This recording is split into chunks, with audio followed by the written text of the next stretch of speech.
आल्हा उदल के इस वीडियो में आप सभी का हार्दिक स्वागत अभिनंदन। पथरीगढ़ की लड़ाई में आज आखिरी वीडियो आप सभी के सामने प्रस्तुत किया जाएगा। बढ़ रहे हैं कहानी की तरफ। फिर हाथी पंचसावत सजाकर आल्हा सवार हुए। उदल ने लश्कर फिर तैयार किया और विसहिन पर चढ़ाई कर दी। दोनों ओर की सेनाएं गोले दागने लगीं। जिसके भी गोला लग जाता उसके टुकड़े हो जाते। बिल्कुल पास आ गए तो तलवारें चलने लगीं। एक बार फिर सूरज और उदल आमने सामने भिड़ गए।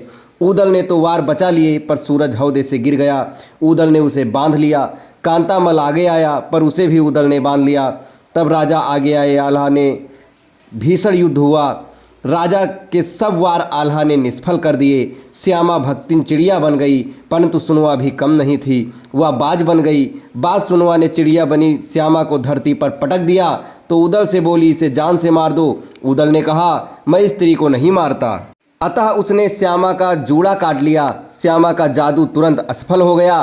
फिर गजराज सिंह आल्हा से भिड़े तो राजा ने श्यामा का घोड़ा अपनी ओर कर लिया। सुनवा ने बताया, इस घोड़े की पूंछ काट लो। उदल ने पूंछ काट ली तो भक्तिन और घोड़ा दोनों का जादू मिट गया। राजा गजराज ने आल्हा पर वार किया। आल्हा ने ढाल अड़ा दी। 3 वार राजा ने किए पर सब बेकार गए। राजा की तलवार टूट गई। आल्हा ने राजा को साकल जंजीरों में बांध लिया।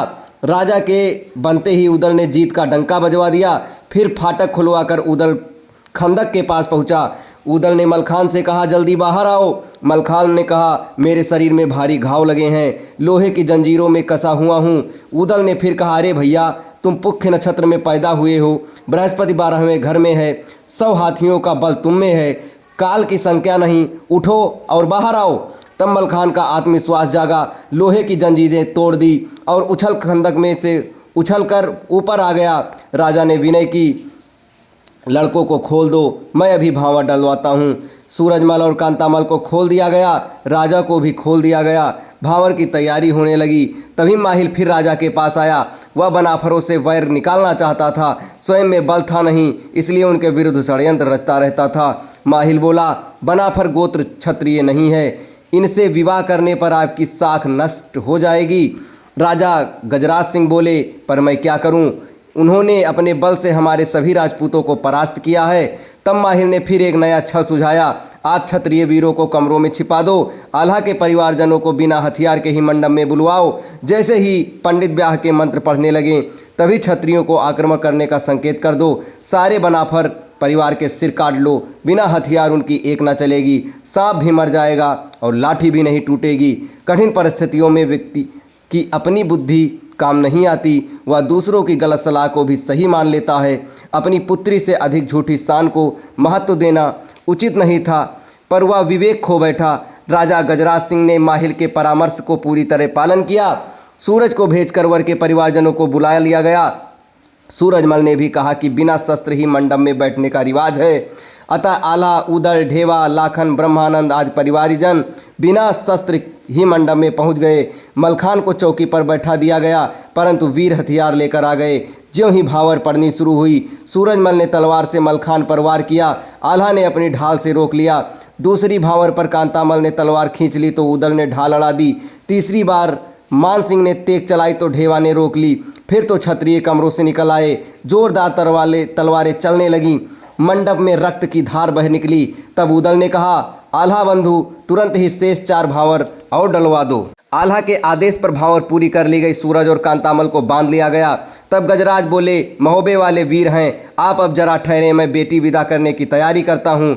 राजा को सलाह देने दिए बिना फिर वहाँ पहुँच गया और सलाह दी कि भात को खाने के बुलवा लो और भात में विष मिला दो, अपने आप मर जाएंगे। गजराज सिंह ने आल्हा से प्रार्थना की, अब आप भात खाकर ही अब विदा होंगे। आल्हा ने स्वीकार कर लिया।